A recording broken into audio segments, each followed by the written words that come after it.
안녕하세요. 오늘 리뷰할 차량은 보시는 바와 같이 포르쉐 964입니다. 이 차량은 대구에서도 진짜 보기 어렵지만은 사실 대구에서만 보기 어려운 것뿐만 아니라 전 세계에서도 좀 보기가 어렵습니다. 금방 제가 이 차량을 들어가기 전에 차주 형님한테 들었는데요. 이 차량이 이제 일본에 이런 얘기 해도 되나요? 일본에서 30만 킬로 뛴 964가 경매에 나왔다고 합니다. 그런데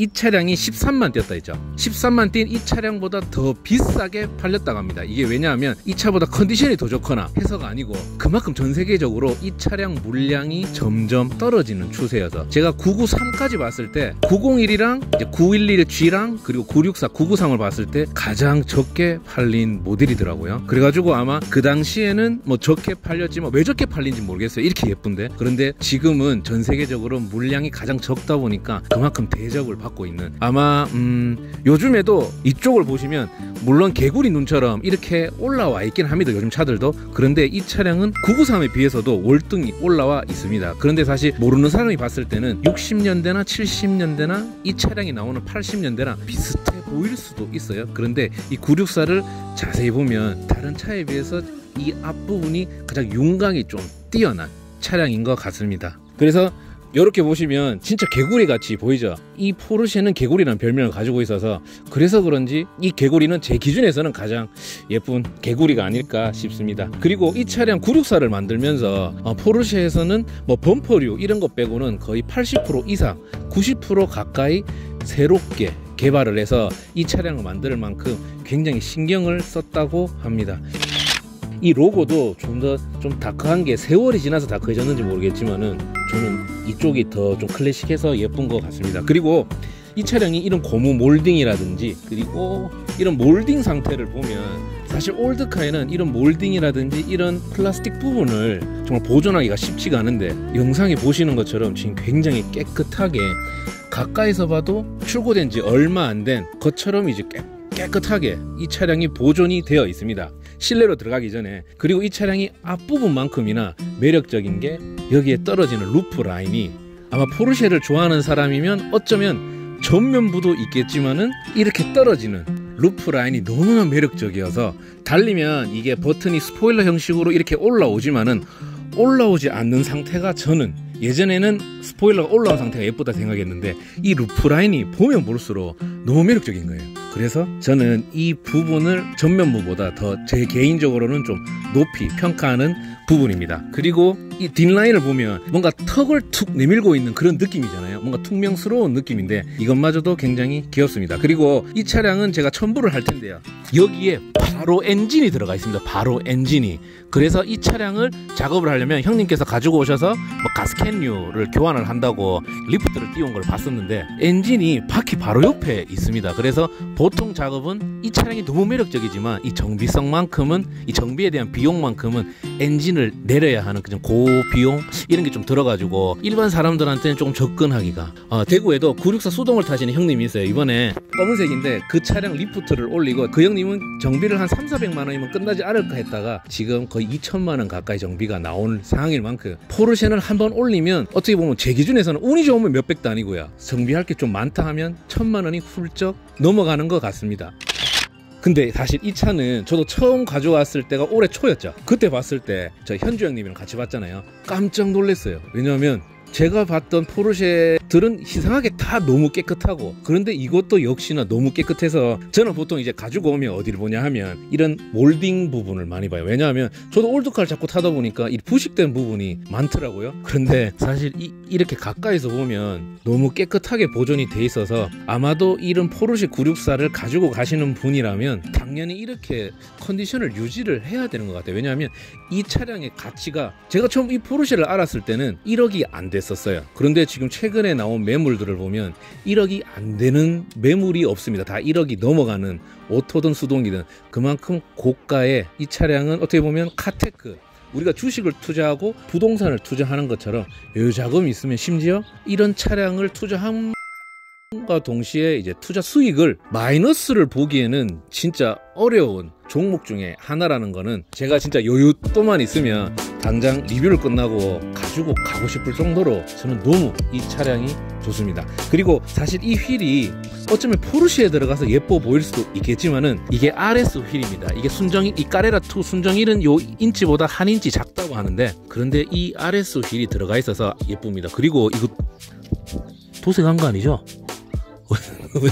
너무 깨끗해가지고 정말 이 깨끗하게 보존이 되어 있고 최근에 유리막을 올렸다고 하는데요. 근데 사실 유리막을 입히기 전이나 지금이나 워낙 그 초반에 컨디션이 워낙 좋았기 때문에 근데 진짜 도장이 깨끗합니다. 그리고 순정으로 썬루프가 있고 작동은 사실 이 외관만 봐도 아시겠지만은 무리 없이 작동이 굉장히 잘 되고 있습니다. 그리고 이 차량이 오래된 차를 좋아하는 사람은 이걸 느끼실 거예요. 굉장히 이 소리가 투박합니다. 그런데 저는 지바겐도 여전히 이런 투박한 소리를 낼 수 있도록 만든다고 알고 있거든요. 왜냐하면 이런 클래식한 이런 디테일한 요소가 모르는 사람이 봤을 때는 야 이거 무슨 문 닫는 게 열리는 게 이런 노라고 말을 하지만은 사실 그렇지 않습니다. 닫히는 소리 이런 것들이 저희 같은 올드카를 좋아하고 클래식카를 좋아하는 사람들한테는 굉장히 매력적인 요소입니다.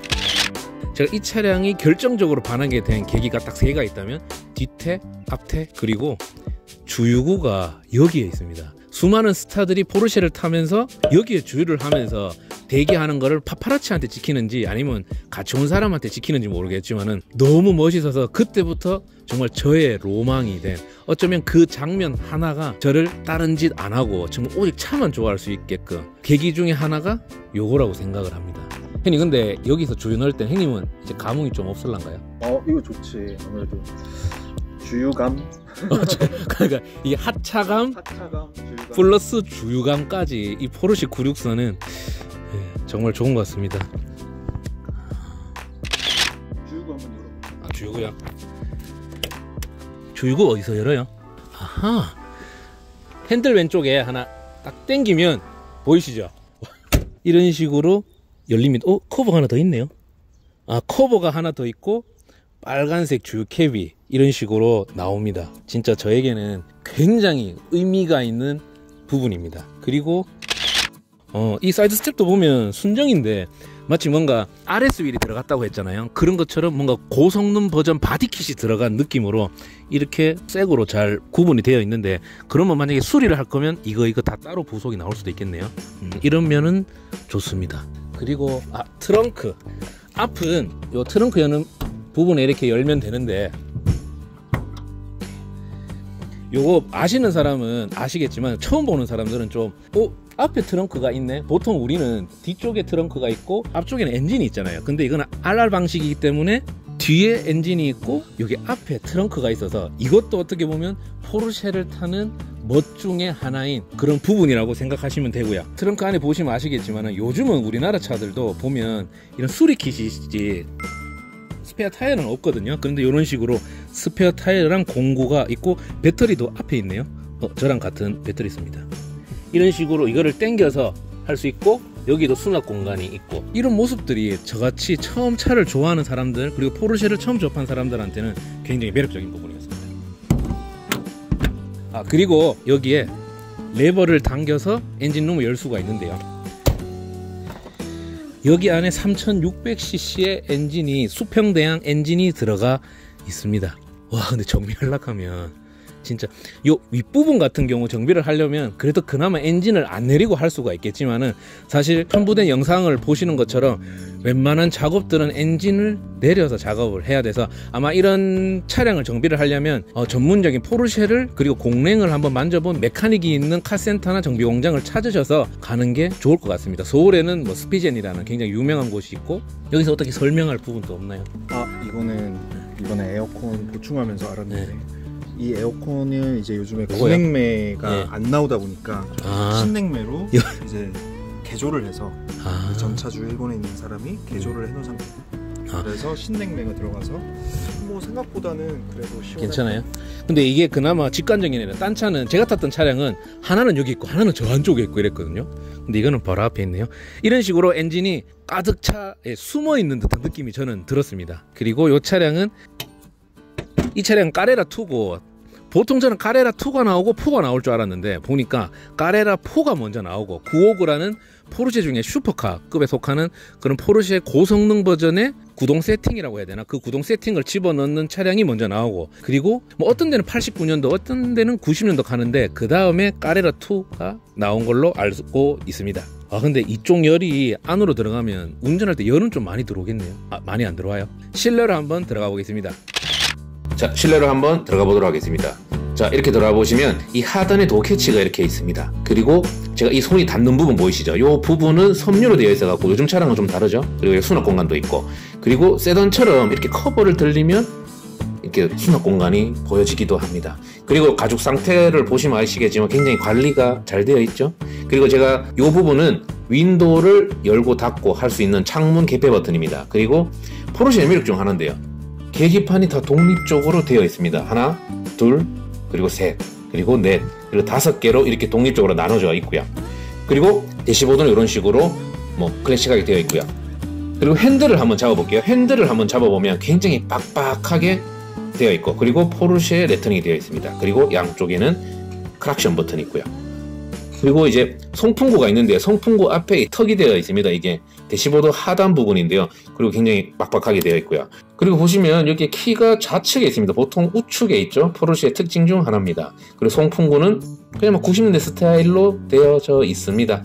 그리고 오디오는 사제로 들어가 있는 모습을 볼 수가 있고요. 그리고 이렇게 보시면 USB가 꽂혀 있는데 클래식 로보미니가 꽂혀져 있습니다. 그리고 이 964 포르쉐는 수동 미션이 아닌 오토 미션이 들어가 있습니다. 그리고 여기 보시면 플러스 마이너스 모드, 매뉴얼 모드기도 하고 어떻게 보면 스포츠 모드기도 한 부분이고요. 그리고 이 버튼을 눌러서 기어를 바꾸고요. 그리고 에어컨 공조기 부분들을 볼 수가 있습니다. 그리고 조수석도 마찬가지로 이렇게 턱이 져 있는 상태로 좀 안정감을 주는 그런 디자인인데요. 스포츠카답지 않은 안정감이랄까? 그리고 이제 시트를 한번 보겠습니다. 시트는 세미 버킷 시트로 되어 있습니다. 그리고 버킷 시트가 좀 불편할 수가 있다고 생각하는데 아니에요. 생각보다 운전을 하니까 편하고요. 그리고 포인트로 안전벨트가 있었으면 어땠을까? 그리고 고무 상태 보세요. 고무 상태 좋죠? 고무 상태가 굉장히 좋습니다. 그리고 고무 상태뿐만 아니라 플라스틱 커버류도 굉장히 관리가 잘 돼 있는 부분입니다. 자, 그리고 뒷자리도 있습니다. 뒷자리는 4인승으로 등록이 되지만 없다고 보시면 되는 부분이고요. 그리고 테이프를 4개 넣을 수 있고 뒤에는 자그만하게 동전 정도 넣을 수 있는 것 같습니다. 밖에 서서 봤을 때 이 느낌은 이 90년대의 올드하고 클래식한 디자인을 고스란히 가지고 있으면서 이 독립적으로 나눠진 이 계기판, 이 클러스터가 제 눈에는 굉장히 매력적으로 보입니다. 사실 제가 나레이션으로 하고 있습니다. 왜냐하면 제가 멍청하게 오디오를 다 날렸거든요. 그래서 지금 저는 마지막 인사를 하고 있고, 자, 포르쉐 리뷰 마치도록 하겠습니다. 감사합니다.